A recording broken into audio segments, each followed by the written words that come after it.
नमस्कार दोस्तों, इनकलाब जिंदाबाद। और मेरे भाइयों, अभी मैं पहुंच चुका हूं शहीद स्मारक जयपुर में। वैसे तो मैं कल यहां पे पहुंच चुका था, लेकिन आज आपको पता होगा कि आज वो दिन है जो 15 सितंबर, जो दिन में आज के दिन हम सर्व समाज के लोग मिलकर, सभी जातियों के किसान वर्गों के लोग मिलकर, जैसा गरीब और किसान लोगों का भजनलाल सरकार ने बकरियां देकर अपमान किया था, उस अपमान का बदला लेने के लिए इन बकरियों को आज सीएम आवास पे बांधने के लिए सारे लोग इकट्ठे हुए हैं। मेरे भाइयों, ये वीडियो बहुत ही ज्यादा बढ़िया होने वाला है और इसमें बहुत सारी ऐसी बातें होगी जो आपको भी बुरी लग सकती है।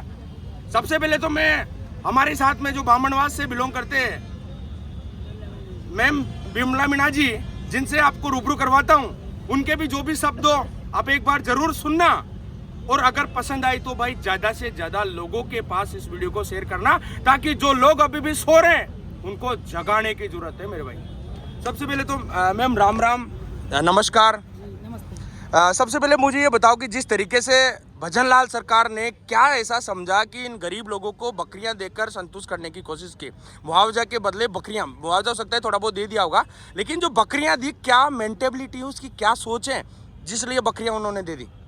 मुझे लगता है कि भजनलाल जी आदिवासियों को उन्होंने एक हीन भावना से देखा है, संवेदनशील होकर के देखा है, जबकि उनको संवेदनशील होने की जरूरत थी। तो इसी वे में ये है कि वो हमको ये बताना चाहते हैं कि असली में आप ये हो, जबकि वो भूल चुके हैं बिल्कुल कि योग्यता किसी महल की मोहताज नहीं है। बिल्कुल, हमारी झोपड़ी में से भी बामनवास को यहाँ देख एक उदाहरण के रूप में ले सकते हैं कि बामनवास को IPS और IAS की नगरी कहा जाता है जी। तो वहाँ पहले से तो ऐसा कुछ नहीं था। हम लोग भी जमींदार रहे हैं, हम लोगों के भी काश्तकार बहुत छोटे रहे हैं, उनमें से भी हमने इतने बड़े बड़े अधिकारी दिए हैं। तो इन्होंने इस चीज़ का हमारा मजाक उड़ाया है और ये हमें बिल्कुल बर्दाश्त नहीं। जो उन्होंने दिया है हमें इसलिए नहीं चाहिए कि जो बच्चे पढ़ रहे थे, जिस स्कूल में पढ़ रहे थे, वो गवर्नमेंट स्कूल है। बिल्कुल, तो गवर्नमेंट स्कूल जिस सत्ता है, चाहे वो किसी की भी है, चाहे वो बीजेपी की है, चाहे कांग्रेस की है, ये इनकी जिम्मेदारी बनती है कि सबसे पहले ध्यान वहाँ दिया जाए जो इनकी देखरेख में बनते हैं। तो इन्होंने उनको दुरुस्त नहीं रखा, जर्जर अवस्था में रखा, तो वो गिरे। तो जिन्होंने अपने बच्चे खोए वो कहाँ जाए? भजनलाल जी, आप तो 1 करोड़ की बात करते हैं, भाई नरेश ने तो 1 करोड़ की बात कही है। आप पूरी दुनिया की ताकत लगा दो ना, तो इन पेरेंट्स का दर्द नहीं खरीद सकते। जो रात में वहाँ उठती होगी और सोचती होगी कि मेरा बेटा सुबह जगेगा, मैं टिफिन पैक करूंगी, मैं उसको खाने में ये दूंगी, ये बड़ा होगा, मेरे बुढ़ापे की लाठी बनेगा। पैसा मायने नहीं रखता, पैसा तो हम एक दर्द पे मरहम लगाते हैं कि चलो भाई इनके अब लाठी नहीं रही तो चलो इनका बुढ़ापा सिक्योर हो जाए। लेकिन जो खुशी है ना, उस एक परिवार के पास तो नहीं रही। इस चीज को भजनलाल जी की माँ से पूछे, वो भजनलाल जी कि माँ, अगर मुझे कोई चोट लगती है तो तुम हंसती हो, दर्द होता है? बिल्कुल, तो वो उनको तब पता चलेगा। संवेदनशील होकर के, कोई भी हीन होकर के कोई भी डिसीजन नहीं लेना चाहिए। अगर उनके पास में इतनी योग्यता नहीं है कि वो सीएम की कुर्सी के दावेदार है, तो उन्हें छोड़ देनी चाहिए, पर उनको एक एडवाइजर रखना चाहिए कि मुझे इक्वल व्यवहार कैसे करना है। ये स्थिति अगर क्या यहाँ पे जैसे हायर कैटेगरी, जैसे अभी लोग मानते, लोगों की नजरों में ऐसा है कि नहीं भाई, जैसे जनरल के लोग, अगर उनके भी मान लो ऐसे बच्चे मर जाते, क्या उनको बकरियां देता भजनलाल सरकार? नहीं दिया ना। पहले जो धनाढ़ लोग मरे हैं एरोप्लेन में, जो क्रैश हुए थे, उनको 1-1 करोड़ दिया है। किस बेस पे दिया? वो तो पहले से ही ऑलरेडी रिच थे।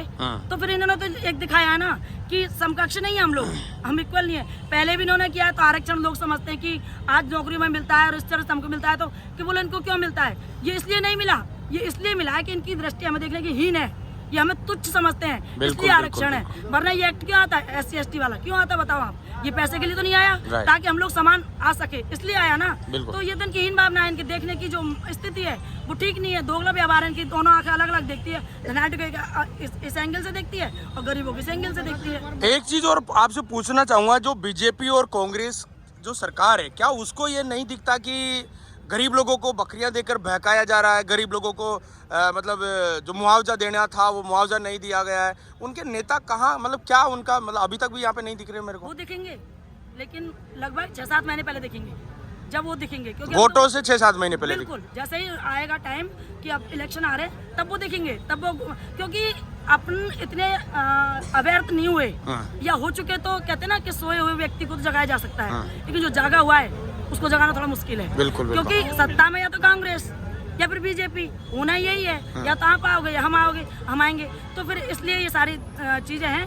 तो अब इंकलाब जो अपन सोच रहे हैं कि क्रांति लानी चाहिए, तो तीसरा मोर्चा होना चाहिए, आज युवाओं को आगे लाना चाहिए। क्योंकि कुछ लोग तो ऐसे कि होता है ना कि मैं ही टाइगर रहूं, मैं ही शेर रहूं, मेरे से आगे कोई नहीं निकल जाए, ये भीड़ को ऐसे कितनी मिल गई, तो थोड़ा इस चीजों को रोका जाता है कि इनको नहीं आगे बढ़ना दिया जाए। जबकि वो एक पीड़ित परिवार के लिए, शोषित वर्ग के लिए और जो परेशानी है उसके लिए लड़ रहे हैं। तो ऐसे में जो सोया हुआ है उसको भी जागना चाहिए, और जो जागा हुआ वो उठ के आना चाहिए। एक चीज और पूछना चाहूंगा कि हमेशा से जैसे किसानों के साथ में, गरीबों के साथ में, सर्व समाज के लोगों के साथ में जब गलत होता है, तो सिर्फ और सिर्फ नरेश मीणा जी वहाँ पे जाकर उनकी जो भी सुझाव लेना होता है, जो भी उनकी मतलब उनसे बात करना होता है, उनके लिए धरना देना होता है, उनके लिए लड़ना होता है, सिर्फ नरेश मीणा जी मेरे को दिखते हैं।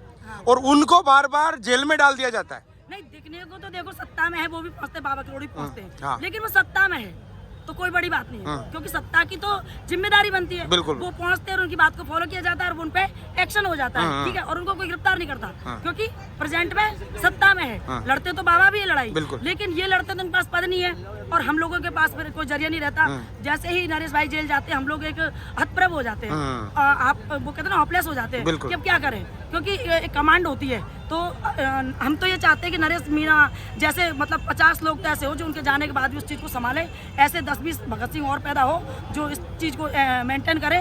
तो अगर इनको पटका जाता है ना, तो नैरो माइंडेड स्थिति है कि इनको डाल दो, जैसे डूंगरी बांध में जाना था, बिल्कुल बिल्कुल, तो उससे पहले उठा के पटक दो, जो क्रांति की इतनी ज्यादा तेज नहीं होगी, जाएगी वो स्थिति नहीं रहेगी, वो पावर नहीं रहेगी, तो उस चीज को थोड़ा कट कर दिया जाता है, फिर थोड़ा सा लिंक बनने में थोड़ा टाइम लगता है। बिल्कुल। आज को लेकर कुछ बोलना चाहोगे? जैसे काफी सारे किसान अभी लोग यहाँ पे आ भी रहे हैं, और उसके अलावा काफी लोग यहाँ पे देख सकते हो, मातृशक्ति भी यहाँ पे देखने को मिल रही है, काफी युवा, काफी सभी एज के, सभी समाज के लोग यहाँ पे देखने को मिल रही है।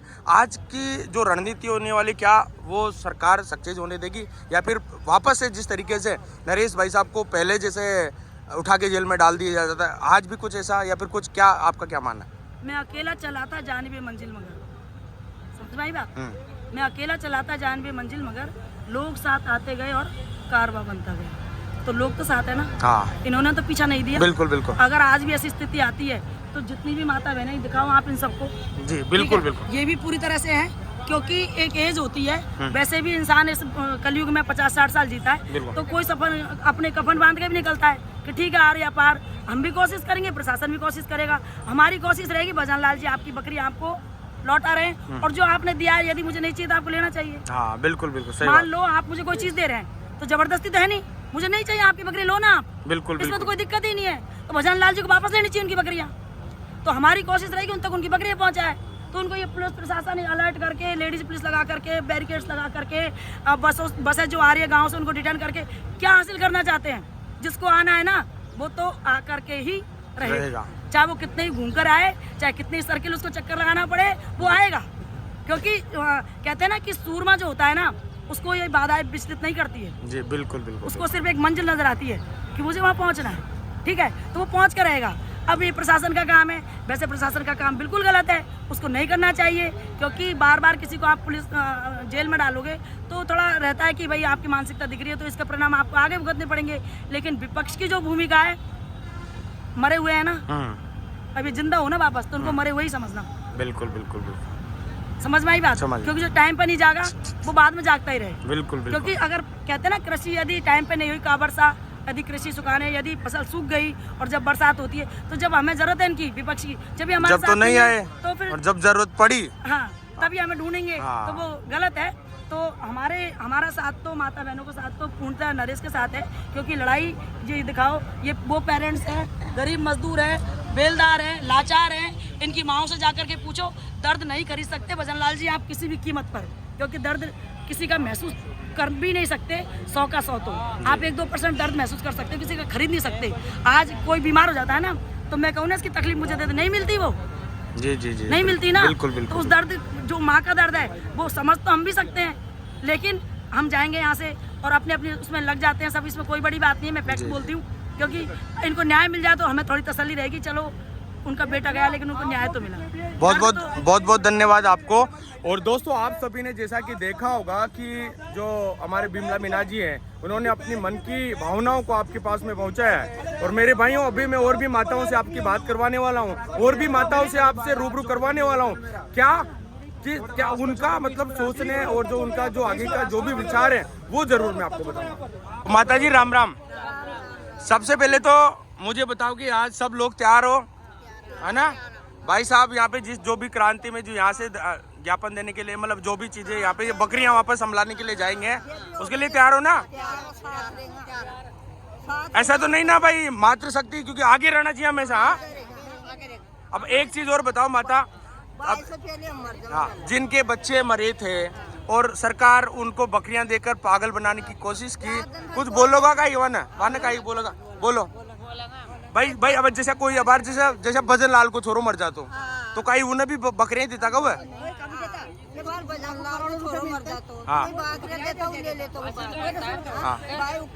उसका बच्चा बच्ची मर जाता तो कोई बकरी थोड़ी लेता। कोई बड़ा आदमी को बेलू मर जाता तो बकरी थोड़ी लेता। तो उसको कितने देता? 1 करोड़ रुपए देता। बिल्कुल 1 करोड़ रुपए देता उसको। तो ये गरीब का बच्चा मरा तो इसकी सहायता क्यों नहीं कर रहा? अब सब पब्लिक है तो उसकी सहायता के लेकर बच्चा बच्चे के लेके आया हाँ मतलब वो ये चाह रहे हैं कि इनके बच्चे बकरियां ही चराए, पढ़े लिखे नहीं है। ये हमसे सवाल जवाब करेंगे वरना कल को बच्चा जाओगा तो बड़ा स्कूल में जाओगा। हमारा गरीब बच्चा जाएगा तो सरकारी में जाओगा। तो क्यों जाओगा? हमारा बच्चा भी पढ़ सके, वो हमारा बच्चा भी पढ़ सके। बिल्कुल हमको ये बढ़ावा दिया कोई ना, गरीब बढ़ावा हमारा।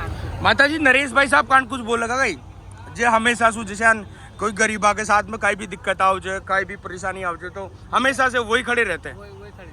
तो आप कुछ बोलना चाहोगे ऐसा पूत, ऐसा वीर सपूत जिनके बारे में कुछ बोलना चाहोगे? हाँ नहीं भाई ऐसा बेटा सबको दे, इसमें बोलो आप। ये सब बेटा सबको दो जिसने पैदा कर हाँ सभी समाजों को एक समझता है ना? किसानों के लिए हाँ किसी से भेदभाव नहीं करता। गरीबों के लिए बीवी बच्चे छोड़ रखे हैं। हाँ कितना समय हो गया उनको? समय हो गया बीवी बच्चे को छोड़े, 4 दिन हो गए उनको। हाँ बिल्कुल हमको इतना दुख है, उसका बहुत ज्यादा दुख है। करे क्या, मजबूर हमारे बहुत दुख हो रही बात को। हम तो खा लेते हैं। अब ये जो माताएं देख रही, इसमें काफी माताएं भी देख रही है ना, तो उनको क्योंकि मैं तो ये बोल रहा हूँ अपने को सबक सिखाने के लिए सिर्फ अपने पास एक ही मौका है। कैसा? आने वाले 2028 में हम किसी पार्टी के मोहताज नहीं है। हम सिर्फ हमारे जो किसान नेता है जो हमेशा गरीबों के लिए बोलता है, हमको एक ऐसा नेता चुनना चाहिए और हमारे लिए वो काम करेगा।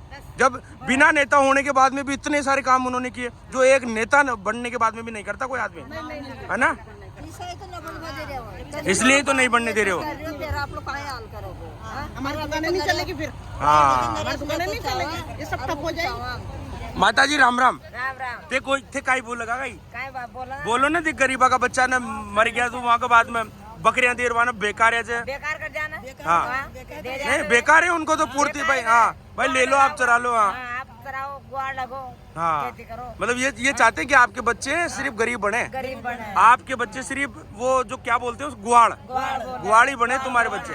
वो यही सोचती सरकार, वरना कल पढ़े लिखे हो गए, समझदार हो गए तो सवाल जवाब करेंगे अपने से। आज भाई रुपया दो, मुआवजा दिलाना चाहिए ना। सबको दियो। नरेश भाई साहब को बारे में क्या बोलेगा भाई? नरेश भाई जैसे हमेशा सभी समाज के साथ में खड़ा रहो, एक मानते हैं सभी समाज को, है ना? किसानों के लिए हमेशा लड़ते हैं ऐसे। और भाई एक बात बताओ, जब अपने को परेशानी आती है तब सिर्फ नरेश मीणा क्यों आते? वोट लेने तो बहुत सारे नेता आते, है ना? हाँ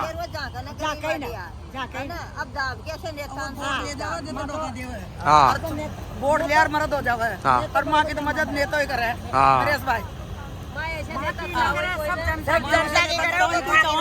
हाँ मतलब सबकी ये जनता ही तो है पूरी। हाँ। अब मुझे एक बात बताओ, आप कौन से गांव से हो? नया गांव से ही है। अच्छा, नया गांव से है क्या? देख लो मेरे भाइयों, अब जो नेता भगत सिंह के नाम से जाना जाता है, उनकी माताएं देख लो कितनी हिम्मत है कि जयपुर में शहीद स्मारक पे आकर धरने में उपस्थित है। मैं तो ये बोलना चाहूंगा कि ये सिर्फ एक समाज का काम नहीं है, ये सर्व समाज का काम है, ये सभी किसानों का काम है। और माता बहनों, आप भी देख रही होंगी कि अगर आप यहाँ पे नहीं आ सकती तो आने वाले समय में आपको जो अमीरों की सरकार है, इन सरकार को इनकी औकात याद दिलाना आपका काम होना चाहिए।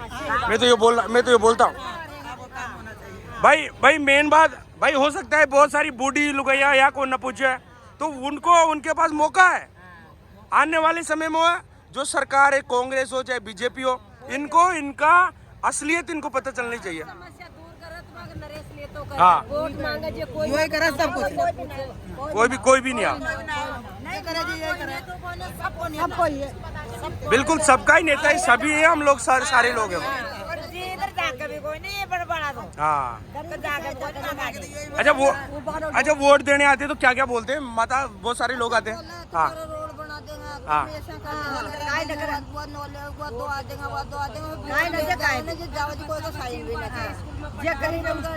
साइन भी नहीं करे। हाँ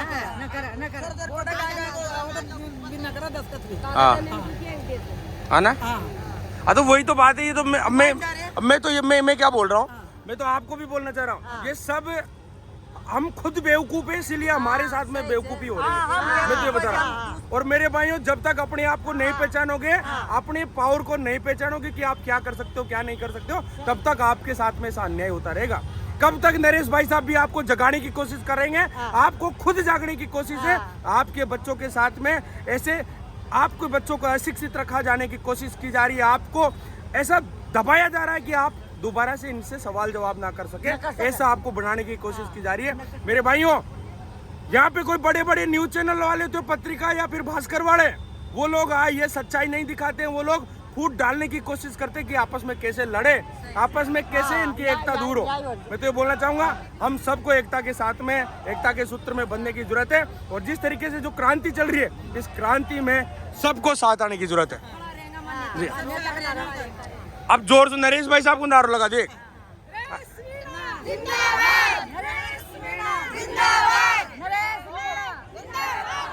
इनकलाब, इनकलाब, इनकलाब, नरेश मीणा, नरेश मीणा, नरेश मीणा, जिंदाबाद, जिंदाबाद। तो मेरे भाइयों, ये उन माताओं की आवाज थी, उन मातृशक्ति, उन बहनों की आवाज थी जो सच्चाई और न्याय की क्रांति को एक मुकाम पर पहुंचाने की उनकी कोशिश है। जो सच्चाई और न्याय की आवाज को कभी दबने नहीं देने वाली ये माता है, जो आज जयपुर के शहीद स्मारक में आकर यहाँ पे नरेश भाई साहब के साथ साथ में कंधे से कंधा मिलाकर धरना प्रदर्शन कर रही है।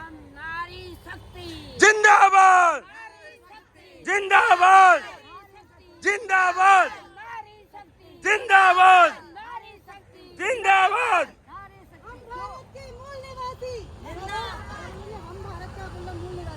हम भारत के, हम भारत के, हम भारत के इनकलाब, इनकलाब, इनकलाब, नरेश मीणा, नरेश मीणा, नरेश मीणा तुम संघर्ष करो, नरेश मीणा तुम संघर्ष करो, इनकलाब। बहुत बहुत धन्यवाद।